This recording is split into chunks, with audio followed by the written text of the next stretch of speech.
Welcome to my channel Study with Bapi. I am Bapi here, and today we are going to discuss about the poem Daffodils written by William Wordsworth. तो ये जो कविता है daffodils, ये 9 and 10 standard ICSE board का 9 and 10 standard का कविता है, जो उसको क्लास में 9 और 10 स्टैंडर्ड में पढ़ाया जाता है। और daffodils is mainly a nature poem, and हम लोग जानते हैं एक्चुअली विलियम वर्ड्सवर्थ, जिसको हम लोग नेचर पोएट हिसाब से जानते हैं। तो नेचर पोएट के तरह नेचर पोएट क्या क्या होता है? Actually nature poet is there the poet who describes the beauty of the nature, and here the beauty of daffodils, which has been described by the poet throughout the poems. तो let's start. हम लोग पढ़ते हैं इसको, कविता को, इसका meaning भी जानते हैं। और इसका मीनिंग जो पहला जो स्टैंडर्ड वहां पर हम लोग देखेंगे, जो वहां पर एक व्यू आ रहा है, जो कभी वो खुद just for he feels the loneliness, so that means he is very sad and he feels the loneliness. देखो क्या बोल रहा है कविता में, फॉलो करो। I wandered lonely as a cloud. मैं घूम रहा था, इधर उधर जा रहा था, घूम रहा था, किसके तरह? क्लाउड के तरह, lonely. That floats on high over valleys and hills. जो क्लाउड जो है वो फ्लोटिंग, वो चल रहा था, वो उड़ रहा था, किसके ऊपर से? वैली के ऊपर से, एंड हिल्स के, पहाड़ के ऊपर से। When at all once I saw a crowd, but at that particular time मैंने बहुत सारा कुछ देखा। यहाँ पर क्राउड मतलब such a thing that's a huge amount is there. तो मैंने देखा a host of golden daffodils. मैंने क्या देखा? गोल्डन डैफोडिल्स देखा, बहुत सारे गोल्डन डैफोडिल्स देखा। तो beside the lake, beneath the trees, वो जो लेक था, वो ह्रद था उस लेक के पास में, और गाछ जो पेड़ था, पेड़ के नीचे में। बीनीथ मीन्स नीचे, बीनीथ द ट्री मीन्स पेड़ के नीचे में। Fluttering and dancing in the breeze, they are just moving here and there, and they are just like they are dancing. तो पोएट यहाँ पर क्या कर रहे हैं? उसको वर्णना कर रहे हैं, उसका जो डिस्क्राइब कर रहे हैं उसको, कि they are just like dancing. So here actually the beginning of the poem, the speaker is feeling just lonely and sad, and as she walks alone,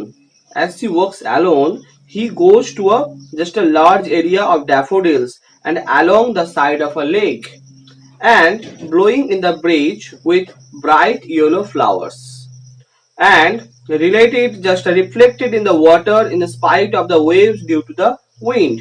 The sight of the flowers on the shore and the reflection cheers him greatly. तो यहाँ पर क्या हुआ? जब पहला sentence में वो बोल रहा है कि मैं लोनली हूँ, मैं लोनलीनेस फील कर रहा हूँ, और उस सेंटेंस के जब लास्ट में हम लोग जा रहे हैं, तब देख रहे हैं he cheers. His cheers means that's by watching the beauty of the daffodils, a host of golden daffodils.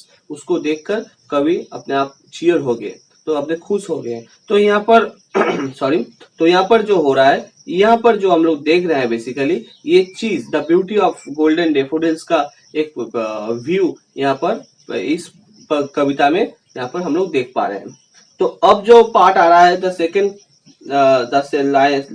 Second para is there, continuous as the stars that shine and twinkle on the Milky Way, they stretched in never-ending line along the margin of a bay. So यहाँ पर bay means क्या है? The Bay of Bengal that's there. So margin of bay. तो यहाँ पर जो बताया जा रहा है, the continuous as the stars that shine and twinkle on the Milky Way. जो हम लोग जानते हैं, जो यहाँ पर स्टार्स जो होता है, जो आकाश में जो स्टार होता है वो ट्विंकलिंग करता है, उसके जैसा ही यहाँ पर golden daffodils have been compared with the stars. They are also twinkling and they stretch in never ending line, जो लाइन कभी खत्म नहीं होता ऐसे। तो वो भी जो है this uncountable, they are uncountable. And along the margin of bay के, that means the along the margin of the sea, तो उसके साथ वो जो मार्जिन है उसके साथ वो भी डैफोडिल्स भी बहुत सारे डैफोडिल्स वहां पर है।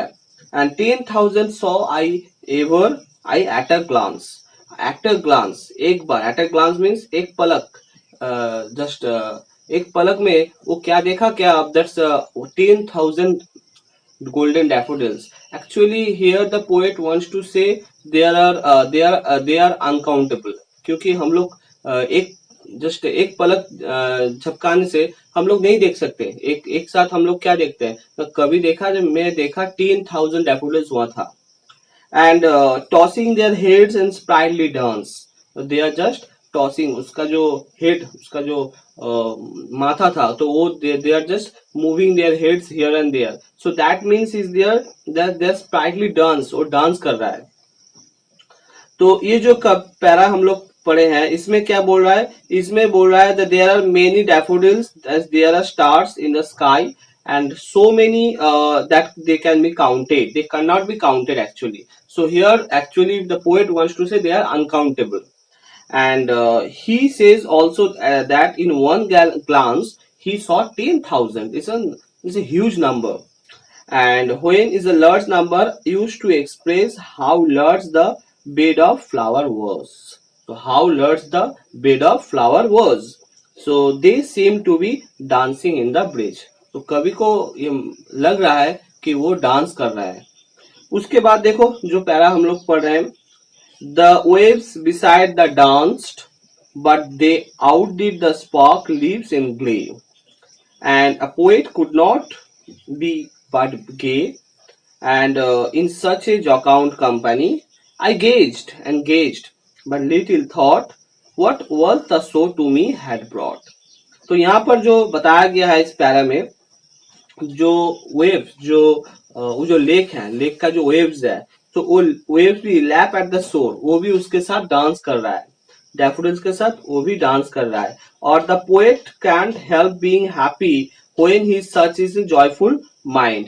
एक कवि जो ये सीन और ये दृश्य को देख रहा है, इस साइड को देख रहा है, वो कभी भी इसको छोड़ के कहीं नहीं जा सकता, वो कभी भी इसको इग्नोर नहीं कर सकता, वो कभी इसको डिनाई नहीं कर सकता. तो हर एक जो कवि है, कवि का मतलब क्या आता है, actually their mind process, their thoughts are different than the normal people. जो हम देख रहे थे, हम लोग क्या करते, उसका एक फोटो लेते, उस फोटो को लेकर हम लोग फ्रेम बनाकर घर में रख देते थे. लेकिन पोएट क्या करता है, उसका जो विजुअलाइजेशन है, उसका जो आइडेंटिफिकेशन है, वो क्या करता है, उसका जो पिक्चर है वो अपने खुद का माइंड में वो रख देता है. उससे क्या करता है, वो कविता लिखते हैं. जब उसका कविता में वो जो चीज वो जब आता है, तो वो just they are just imagining, and there here जो डांसिंग जो बोल रहा है डैफोडिल्स की, क्या is it true that they are dancing actually in that the poet visualized. And ये जो कवि का जो इमेजिनेशन पावर है, यहाँ पर हम लोग देख रहे हैं जो डैफोडिल्स और डांसिंग कर रहा है. तो यही बताया गया है, एक कवि कभी भी इस सीन को, इस साइड को, इस ब्यूटीफुल साइड को छोड़कर कभी रह नहीं सकता. And I gazed and in such a jocund company, जो इतना आनंद, प्लीजेंट, जॉकाउंट मीन्स प्लीजेंट, तो इतना प्लीजेंट एक दोस्त, कंपनी मीन्स इस दोस्ती. तो ये actually he wants to set up a good friendship with the daffodils there. So क्या करते हैं, जब एक आदमी लोनली फील करता है, तो वो क्या करता है, तो वो चाहता है अपने आप को कनेक्ट करे दूसरों के साथ. तो ये जो कनेक्शन का बात यहाँ पर हो रहा है, that is the exactly point to be noted here. I gazed and get but little thought, मैं देख रहा था, लेकिन कुछ जो छोटा जो मेरा जो कुछ भावना जो मेरे दिमाग पे आ रहा था. When what was the soul to me had brought, ये जो मैं देख रहा हूँ, ये जो ब्यूटी मैं देख रहा हूँ, इससे मुझे क्या मिलेगा, इससे कवि को जो मिलेगा वो किसी से भी नहीं मिलेगा. दैट मीन्स वो पैसे बोलो, दैट्स मीन वेल्थ बोलो, कभी भी वो जो चीज है, ये जो चीज है, the beauty of nature, the beauty of the daffodils, ये जो चीज, ये चीज कवि को जो फील देता है, एक्चुअली जो मेंटली सेटिस्फेक्शन देता है, वो कोई भी दे नहीं सकता. So that is the point to be noted. Next is there point, देखो, for oft when on my couch I lie, oft means often. तो हर वक्त जब भी एक्चुअली कोई भी टाइम जब कभी अपने काउच पर, अपने जस्ट अपने जो काउच है वहां पर जो जब वो विश्राम करते हैं, तो क्या होता है, विश्राम जो हम लोग रहते हैं उसको काउच बोलते हैं. Is like a place where the poet has taken the just he take rest. So he takes rest. The place is called is a couch. तो वहां पर हम लोग देखते हैं जो काउच पे जब कोई वहां पर सोते हैं in vacant and pensive mood, जब उसका दिमाग total is blank there, it's totally blank, तो वहां पर कुछ नहीं है, तब क्या करते हैं, दे फ्लैश अपॉन द इनवर्ड आई. तो वो लोग जैसे एक मूवी में का जो पिक्चर, मूवी का जो फ्लैश लाइट होता है, जैसे वो पिक्चर आ जाता है स्क्रीन पे, तो कभी भी जब सोते हैं उसका, जब वो फ्री माइंडेड होते हैं, उसका दिमाग में कोई चिंता भावना कोई नहीं रहता है, तो क्या होता है, वो जो पिक्चर है, वो जो डैफोडिल्स का जो सीनरी है, ब्यूटी है, वो जो total scene is coming, is flashing into his inward eye. Inward means internal eye. तो उसके दिमाग पर वो छवि वहां पर आ जाता है. दे flash upon the inward eye, which is the bliss of solitude. यहाँ पर ब्लिस का मीन्स आशीर्वाद, सॉलिट्यूड का मीन्स लोनलीनेस. जो जब एक आदमी लोनली फील करता है तो उसके लिए एक आशीर्वाद है, is a bliss of solitude देव. And they in my heart with pleasure fills, तो मेरा मन क्या करता है, आनंद से भरपूर हो जाता है. And dances with the daffodils, जब वो सीन मैं देखता हूँ तो क्या होता है ना, मेरा मन भी उस डैफोडिल्स के साथ डांस करने शुरू कर देता है. That means he feels much pleasure. He becomes very much excited when that kind of beauty, the beauty of the nature, the beauty of the scene just come out in his inward mind, just flashing out in his inward mind. तो इसको हम लोग को समझना चाहिए. तो एक ही चीज है, जब विलियम वर्ड्सवर्थ जो कवि है इस कविता का, जब वो लोनलीनेस फील करता है, only the daffodils just like a company, just like jocund company is there, तो वो क्या करता है, उसका माइंड को फ्रेश कर देता है और अच्छा कर देता है. तो यहाँ पर हम लोगों ने देखा जो that's the actually through out the poem, जो यहाँ पर जो नाम, जो टाइटल है, कविता का जो टाइटल है, that is the daffodils is here. तो ये एप्ट एंड एप्रोप्रिएट है. क्यों एप्ट एंड एप्रोप्रिएट है, क्योंकि हम लोग देख रहे हैं जो जिसके अलावा कभी एक पल भी नहीं रह सकते, वो डैफोडिल्स ही है. और जो चीज कवि का जो मूड है उसको चेंज कर देता है, वो भी डैफोडिल्स है. And throughout the poem the beauty of the nature, the beauty of the daffodils has been depicted by the poem. So we can say we can concluded that the poem, the title of the poem is apt and appropriate. तो ये जो कविता है बहुत important है कविता है. और अगर तुम आईसीएससी बोर्ड का जो प्रीवियस ईयर का क्वेश्चन पेपर है उसको तुम सर्च करोगी तो वहां पर तुम देख सकती हो, हरक तुम देख सकती हो, जो वहां पर यही होता है, एक्चुअली वहां पर यही होता है. तो वहां पर क्या होता है ना, ये कविता बहुत बार वहां पर आ चुका है. सो इतना ही. अगर अच्छा लगा तो लाइक शेयर करो अपने दोस्तों के साथ, and please subscribe my channel there. अगर कोई क्वेश्चन हो तो जस्ट मेरे इनबॉक्स पर वहां पर भेज दो, जरूर मैं उसको रिप्लाई दूंगा. Thank you so much.